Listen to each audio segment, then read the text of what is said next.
Professional services disclosure and election.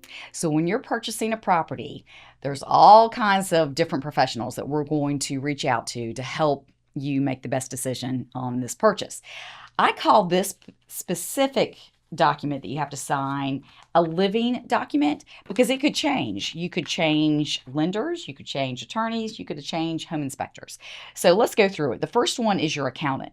I highly encourage you to reach out to your accountant or your tax professional. Let them know you're purchasing a property, especially if it is an investment property.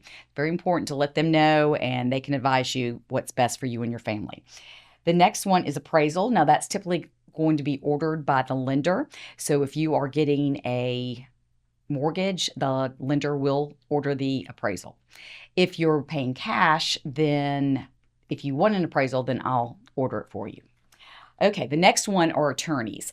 I have a specific attorney that I love to use, and I typically recommend them. However, if you have a friend or you've done business with someone in the past, you would like to use them, we'll certainly do that. And sometimes when you're purchasing new construction, they have a specific attorney they like to use because they do so many transactions with them. They understand the process, and it's generally prudent just to use them. And sometimes the builder will pay for the attorney's fee. So that's always a win if that's the case. The next one is a home warranty. If you decide to get a home warranty, or if the seller is offering one, it kind of depends. If we're making an offer and the seller is not offering one, and we understand that the appliances are all 5+ years old, I'd recommend we'd probably ask the seller to pay for one for us. So I would typically at that point order the home warranty, and we would have in the purchase price or have in the contract that the seller would agree to pay for it, or you would. It just all depends, again, what we all agree to. But I would order that for you if need be. The next would be the home inspection. And of course, that's one of the first things we do and we like to take care of. I love to use Amerispec because they have 7 different home inspectors. So typically I can get them in a timely manner. However, I have other home inspectors that I'm glad to refer as well. Or if you have someone you want to use, we could do that. All right, so speaking with that, typically I start with the home inspection, but then that could raise issues with the HVAC. And if there are questions on the HVAC, then we'll probably want to get a heating and air company out there to look at it and assess it and recommend what's best. The next would be if there's a pool or a spa, we certainly would want to have that inspected and all the equipment. Radon. Radon is something in our area that is not very common.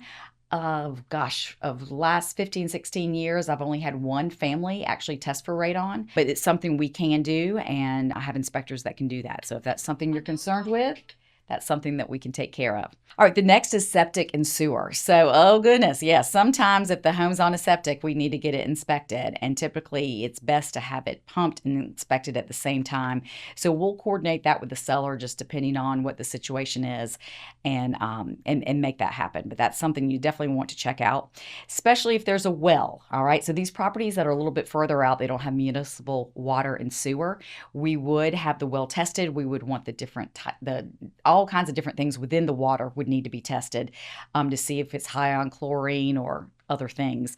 And I can tell you that if you're a VA buyer, they do require specific testing on the well. So we'll coordinate that with your lender to make sure that we do what we're supposed to do. As far as the water goes, you can also have that tested if it's municipal. A lot of times people do have filters in their home. Just depends on what you're really interested in and what concerned about for your family. The next is the wood and pest inspection. So our climate is conducive for termites. So we need to do a pest inspection and just see if they have had any issues with termites, any past issues. You'll be surprised. I had a house this past year that was on a slab that unfortunately had termites underneath the sink in the primary bedroom. So it can happen.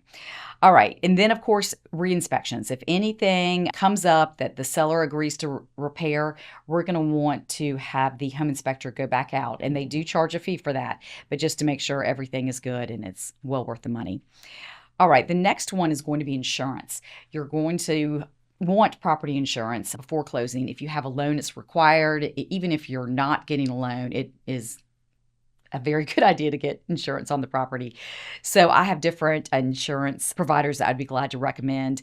And if the property is in a flood zone, that's something we would need a elevation certificate for, and a surveyor would get that for us if the seller doesn't already have it.